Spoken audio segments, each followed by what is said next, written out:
Why are we talking about sales strategies, Dan? Before we get into that, I want to do something that we haven't planned for that you don't know about, Lloyd. Oh, you're smirking. I'm really sorry, but this is nothing to do with this episode. But just quickly, upstairs, Lloyd told a hilarious story just before we walked down here that I just really want to share with you about how he was uncontrollably sobbing the other night whilst watching a film. Oh, we're doing this, are we? Yeah, just quickly. Okay. So you watched a film and you just were uncontrollably sobbing for like half an hour. I don't know the name. I can't remember the name of the film. It's about a father and a son. It makes it sound less of a cry film when I tell you the main character's Steve Carell. So it makes it sound more like a comedy. But it was sad. It was about a father and a son, and the son, when he's like a teenager, basically becomes a drug addict. And I would say I'm the sort of person that wears my heart on my sleeve. But it went a bit too far here because it got to the point where after the film had finished, probably 20 minutes after, I was just on the sofa on my own, like sobbing into my own shoulder. Don't look at me. Well, your wife was actually concerned about you. Sarah was just kind of like, oh, sorry that I chose that film. Are you all right? And I was like, yeah. That is such a Lloyd story. I'm sorry. You told that upstairs just now and I had to share that with the anchors. Yeah. Didn't feel good, actually. Yeah. But anyway, getting into this week's episode, thanks for sharing that, Lloyd. So why are we talking about sales strategies? I think for me, one of my favorite things to do on this podcast is share lessons we're learning whilst growing our video and social media marketing agency. And sometimes those lessons come from shit stuff we've done and mistakes we've made. Like we quite like to just be transparent and share. Yeah, you do a lot of shit. I do a lot of shit stuff. You know, oh, we did this thing wrong and this is what we learned. And there's lots of that. However, this week's episode is based on lessons we've learned from doing something very right. Ah, so I must have been heavily involved. No, you weren't actually, because it was to do with sales, and that's my remit. Right. So in July, we converted over £125,000 of new business, which was really great. Whoop, whoop. And I thought that it could be good for the anchors. We've kind of picked out 5 key lessons that both Lloyd and I have sort of learned from what did we do in July that worked so well, and hopefully you anchors will listen to this and think, I might try that within my business, or that kind of marketing approach within my company. So yeah, that's what we're doing this episode. So I want to start with my first lesson, Lloyd, if that's all right. Cool. I do one thing I think we should just identify here. Okay. I feel we need to work on our segues. Right. We went from sobbing straight into sales there. To me, as a, just speaking on behalf of the listeners, it was a bit jarring. Yeah. Sorry. So next time, we got I love these little ones on coaching. Think creatively as podcast hosts. Maybe get into your radio DJ kind of head. Yeah.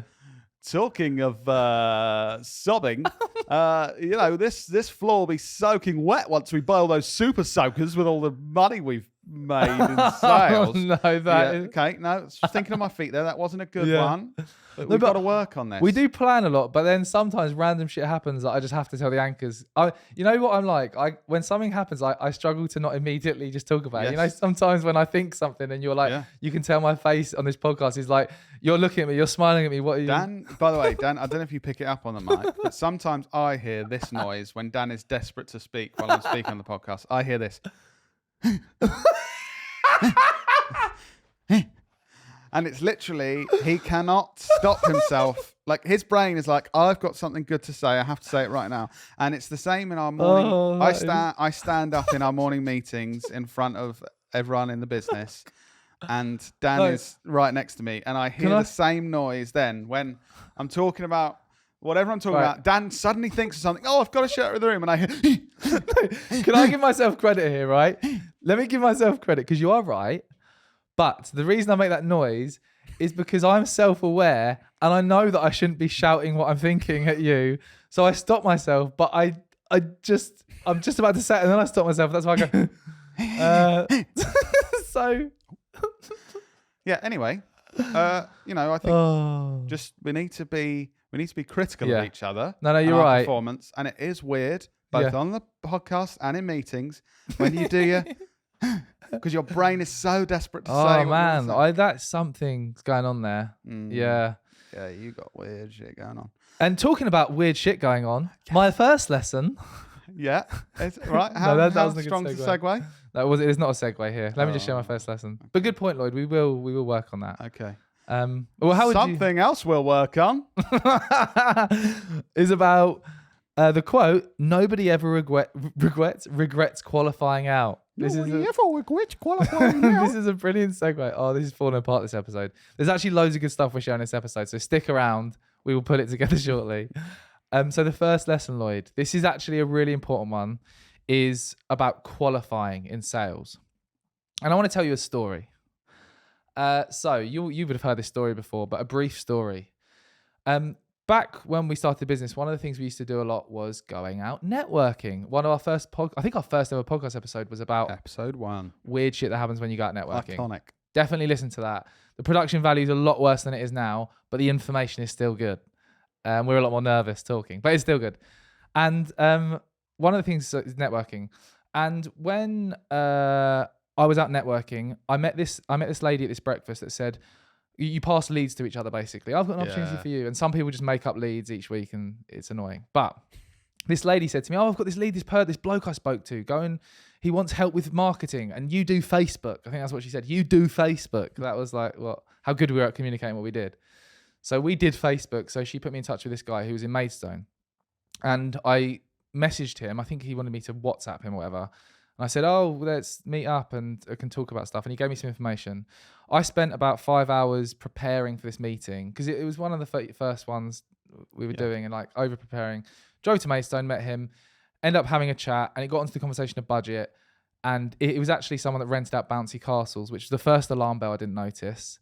What have you got against people that rent out? No, nothing against people that rent bouncy castles, but just unless you're one of the biggest bouncy car rental places. Like you had something against bouncy No, castles. nothing against bouncy castle people. And when he got to budget, he had a £50 budget. And bear in mind, I spent 5 hours prepping, the fuel there and back, probably made up about £50 or more. Which comes on to my point here. The thing I got wrong in that point years ago, very naively, was I didn't effectively qualify that opportunity. What do you mean by qualifying the opportunity, just for the anchors? So qualifying an opportunity is all about understanding, is this an opportunity worth pursuing? Is it worth my time? Do they fit a certain amount, a certain set of criteria that it's worth me pursuing? Do they have a problem that I solve? Are they the decision maker? There's a whole range of different things. Right. And one of the books I've just finished reading last night, Lloyd, which I've mentioned in a few episodes, is a book called MEDDICC, which is a qualifying framework, an acronym that outlines certain criteria you need to tick to qualify someone. Highly recommend anyone who's looking to improve their qualification framework to go and I won't go into too much detail, but go and check out that book. It's really, really good.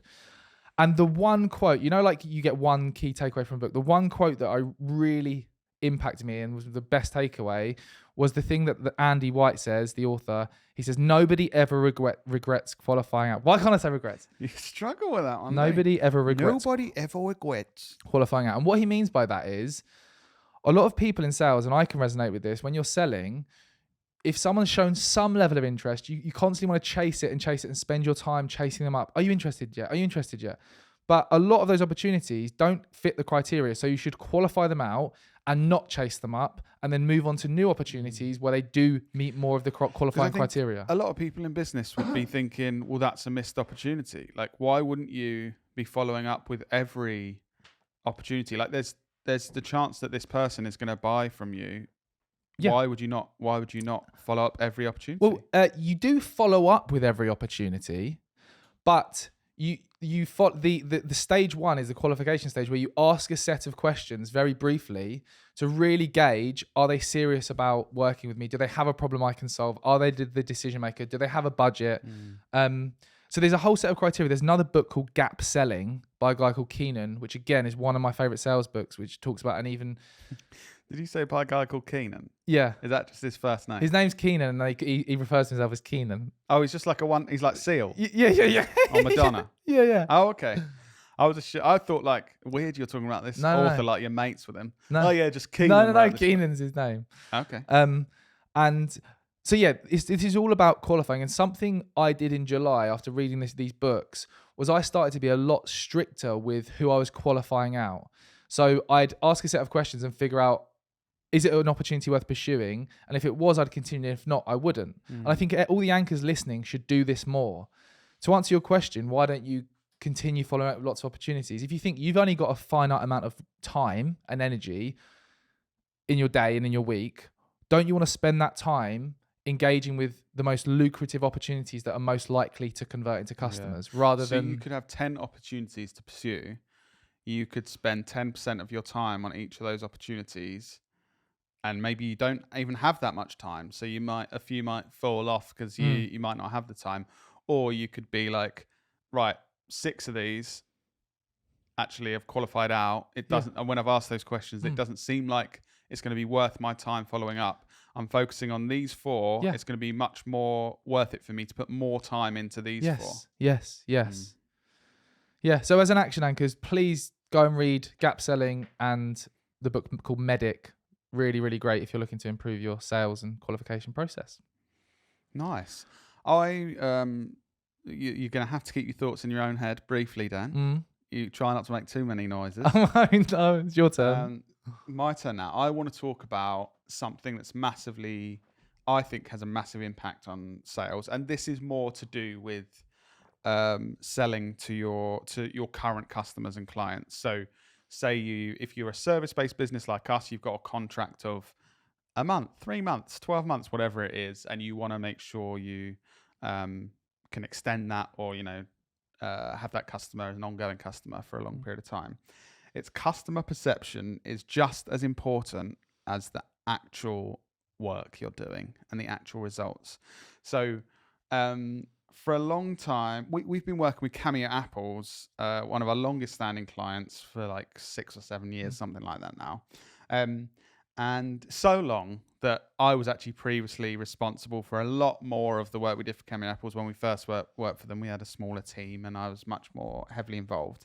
And we're really lucky that Cameo Apples have been a very happy customer and we've achieved great things for them throughout the years. And our kind of work that we've done with them has grown with Cameo Apples and with Knowlton. And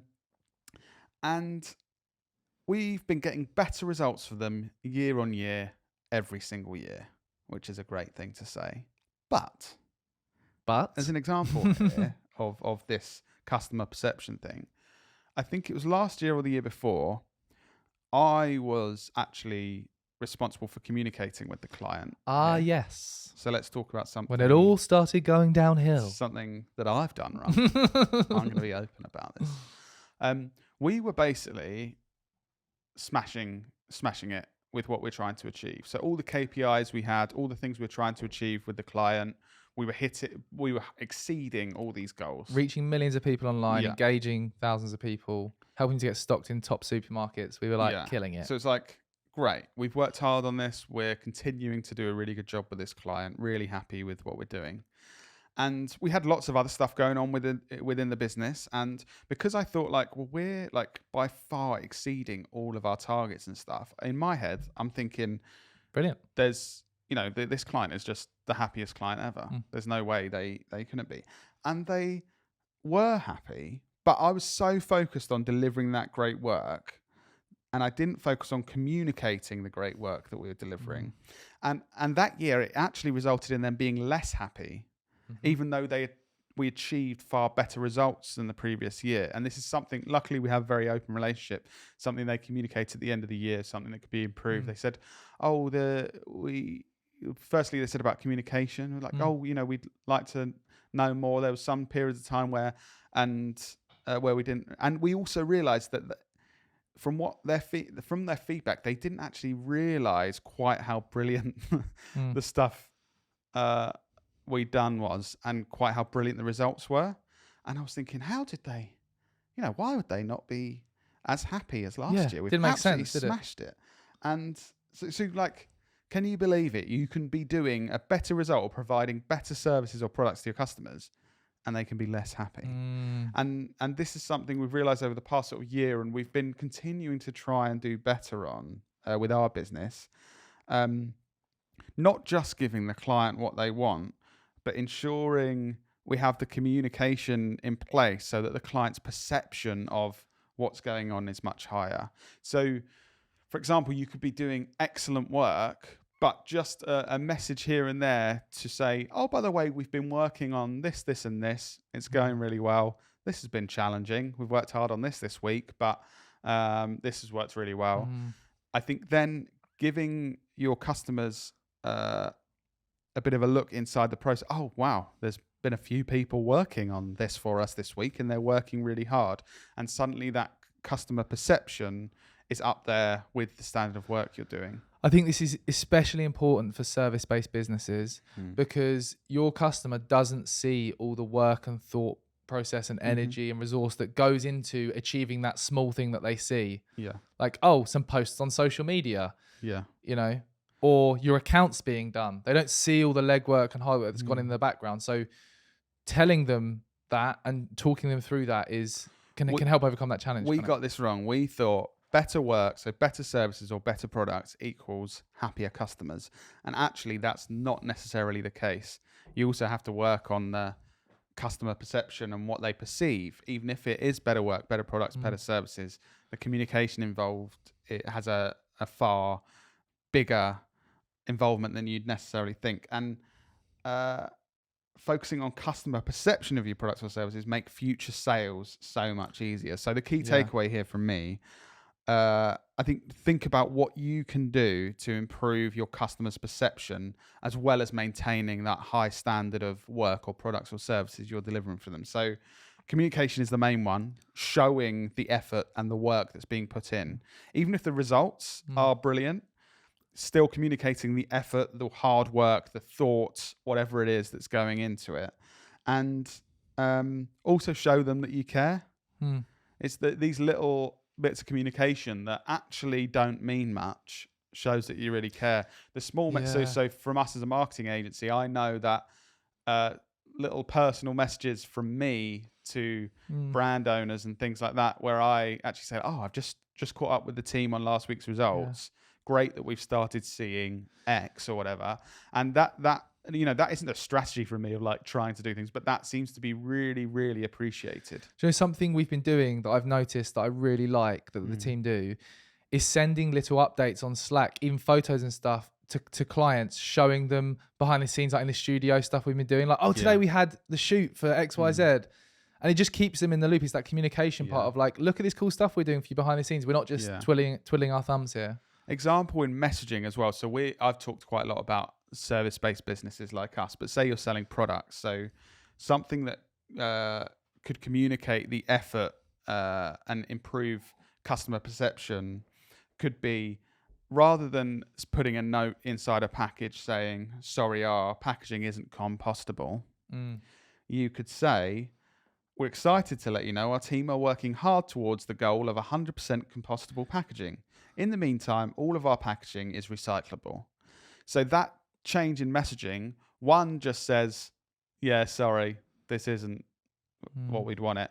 And one communicates, our team are working really hard towards this goal that we think you as a customer will care about. We're not quite there.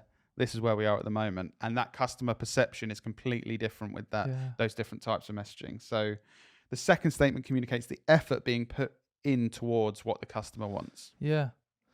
Love it. That's really cool. And that actually ties in nicely to my next lesson, Lloyd. I thought I heard some noise there.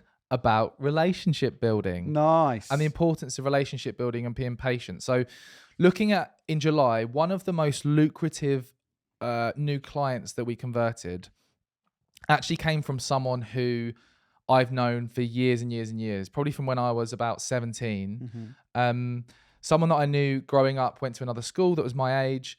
I sort of knew them from going out and partying, and every now and again would say hello and got on with them well. There was no strategy, like business strategy involved in building this relationship. It was just like, we got on, and over a period of years, we continued to build that relationship. And then about 5 years ago, this person's sister got in contact with me about supporting her to develop a strategy for her business. So we worked with her to deliver a strategy development day, supported her, did a really good job, and they were really happy.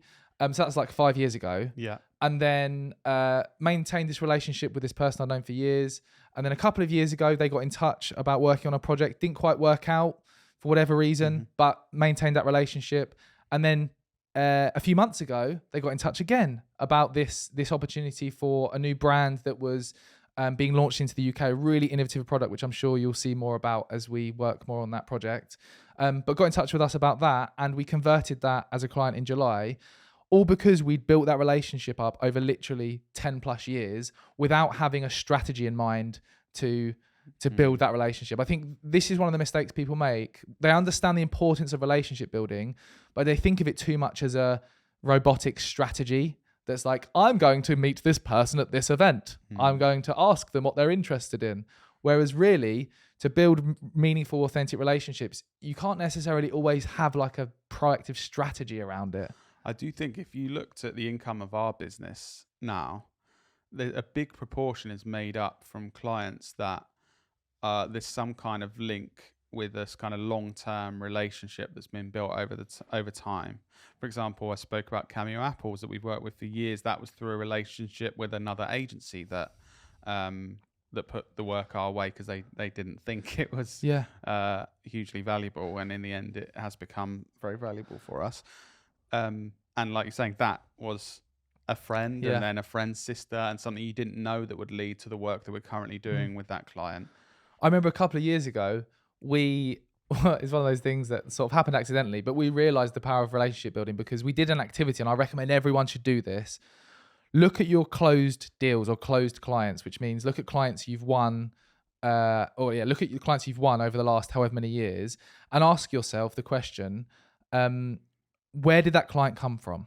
And you can start to look at patterns of, that one came through, social media or through a relationship we built. And we looked at a load of our closed clients, and most of them were through relationships we built over the years. And we were like, we need to put more energy into building these meaningful relationships. And that's very specific to service-based businesses, that kind of thing. But I'd say even for product-based businesses, not necessarily on the sales side, although it could be depending on how you work, but there's lots of benefits that can come from those long-term relationships. It may be suppliers, it may be marketers, it could be any part of your business, but those long-term relationships can really have a big difference for product-based businesses as well. Yeah. Another quick example, this podcast. I know you hate the meta. It's very meta. But people ask about like Adobe Express sponsoring the podcast. How did they sponsor our pod?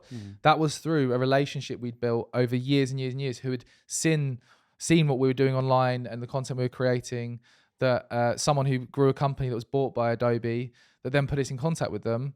They saw what we were doing and they now sponsor the podcast. So yeah, there's so many things that have happened if you look at our business and the down to relationships. And we actually did a podcast episode 119, why relationships are critical to grow your business and how to nurture them, where we go into a lot more detail if anchors are interested in listening to that. Great. Dan, I would like to talk about what our customers actually want. Yeah, go on. Okay. Tell me more. I think a massive lesson in sales is focusing on what your customers actually want, not what you want to give them. So I think a lot of businesses fall into the trap where they kind of focus on their internal stuff going on in their business and the people within the business conversations, and they forget their customers. And a bit of a story. We worked with Design Cloud originally on awareness campaigns, so kind of big video shoot to create some awareness content that they would then use in their marketing. And it went really well. And eventually, there was a bit of a gap so we worked with them on 2 projects, I think. Then there was a bit of a gap. And then spoke to them again. And we realized that these kind of big peaks in this content that they'd got, and then the kind of troughs where they had nothing in between, didn't necessarily work for them anymore. So they'd get this content that we produce in this big awareness shoot, they'd use it, and then with social media marketing, quite often ads can hit fatigue. So they might have pumped thousands and thousands into this ad, and then it's kind of like, oh, okay, we've kind of the people that we're targeting have seen this now. So what do we put in front of them now? And then there was a point where like, oh, we haven't really got enough to Mm-hmm. to show them now. We haven't created enough content. So we listened to that and then actually suggested a different type of work with them moving forward, a monthly retainer model where we do a much lower level production every single month and give them a constant flow of content to feed into their online ads and their marketing strategy.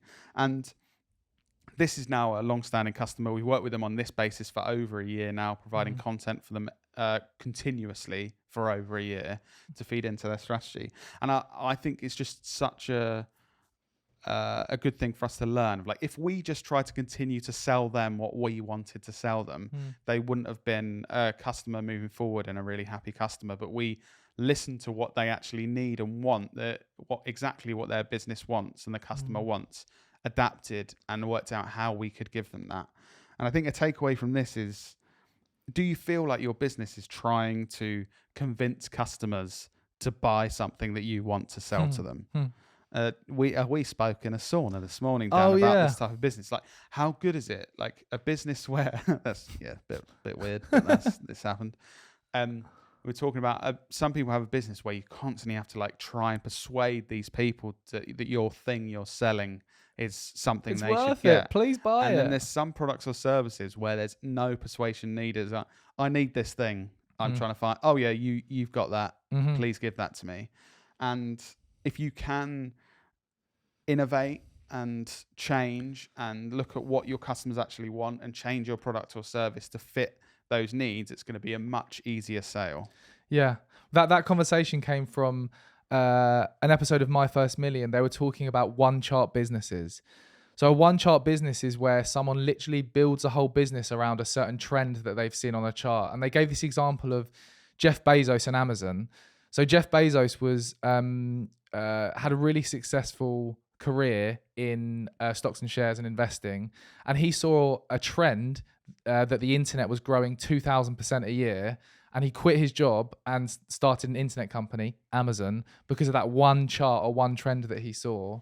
And like we were talking about this morning, like developing a business idea to have the most success, you want to be creating something that's off the back of a trend where there's growth in that area. So for example, like AI, that's a good example now. AI is continuously growing. If you're creating a business in AI, you're giving yourself a lot better chance of success because more people are just looking for more kind of opportunities to use AI than another business that is trending downwards. So yeah, definitely check out the one chart business. There's a company called Trends that has a newsletter that shares all these kind of charts. What podcast was that? My First Million. Oh yeah, that's one of your favorites. Yeah, it's one of those ones where I only listen to that now because they release like 3 episodes a week, but I absolutely lap it up. He laps it.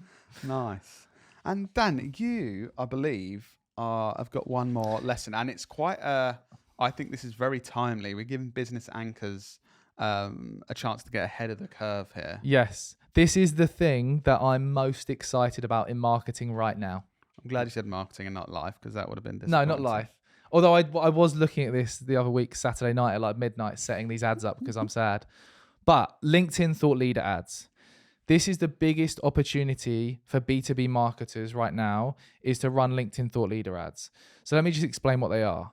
Traditionally, when running ads on LinkedIn, you've had to distribute them through a LinkedIn company page. And LinkedIn company pages have always been more difficult to get traction with, due to people, like my theory is that people resonate with people a lot more. Like how often when you see a company's post in your feed, do you feel like an urge to comment on it versus another human being? It's that whole like... Especially on social media, maybe except Twitter or X as it's now known as, it's very rare that kind of brands and company pages get much traction. Exactly. So traditionally, you had to run ads through a company page. However, now with LinkedIn Thought Leader ads, you can amplify organic posts from a personal profiles account. And let me just explain like why that's so powerful. So for us as an example, LinkedIn has been huge in helping us generate business through my personal profile. We've had a lot of success with organically attracting and converting new business through my personal LinkedIn. All the work the team does is then distributed through my account. Now we can amplify that and get that content that we know has worked organically in front of our ideal customers of CMOs, head of marketing that work for brands. And it's shown to be way more effective than running ads through a LinkedIn company page. So anyone that has had any kind of success organically through their personal profile on LinkedIn, highly recommend testing these thought leader ads, because it's a way of scaling up what's worked organically. And can anyone run those ads now? Yes, through a company. You need to have a company page set up, because you still need to run them through your company account. But you set them up through your company account, and the ads show as if they're from a personal profile. Mm-hmm. To set these up, just a couple of things that I realized: you can only set these up with the reach or engagement objective. Okay. And you have to basically, when you're setting them up, choose your employee and request permission to amplify their personal post. It's quite a simple process. Right. Do you know why it's only reach and engagement that you can? I don't know, to be honest. It's frustrating because I want to test way more objectives, but I've tested engagement, I've tested reach, and for us, reach has been a lot more effective because it's got more people seeing our content, visiting my profile, who I can then send LinkedIn outreach videos to, which is a whole strategy we implement to generate new leads, which we've spoken about in a previous episode. Okay. But definitely worth checking out. Yeah. I know that we're quite excited about this opportunity at the moment. Yeah. The results we're seeing initially are really good. Yeah. Great. So there you go. 5 of those key lessons that have helped us get really good results in July. Now you have all the tools to go and sell loads of stuff you want to sell. Yeah. Go and do it. I'm buying. And I'm really excited. Next week, Lloyd, we're going to be talking about how to leverage nostalgia in marketing. I love nostalgia in marketing. Sorry. Good. Yeah. And we're going to be talking about how we're relaunching our iconic 90s brand and lots of interesting stories about that. So you've got to stick around to listen to next week's episode. If that's already live, I'd say just listen to it straight away now. And if it's not live, if it's not, just wait. Just look at wherever you're listening to podcasts until it pops up. And then listen to it. But what else could they do if it's not there, Lloyd? Is there another call to action or something they could do? Is there? What could they do? Yes, they could leave a review. They could leave a review. Because that's the payment for this podcast. Yeah, you think it's free. Yeah, you think it's free, but it's not. Now you need to pay with a review, please. I've done this before. I know the call to action. Good, Lloyd. Well done. We look forward to seeing those reviews. And we'll see you in your ears next week.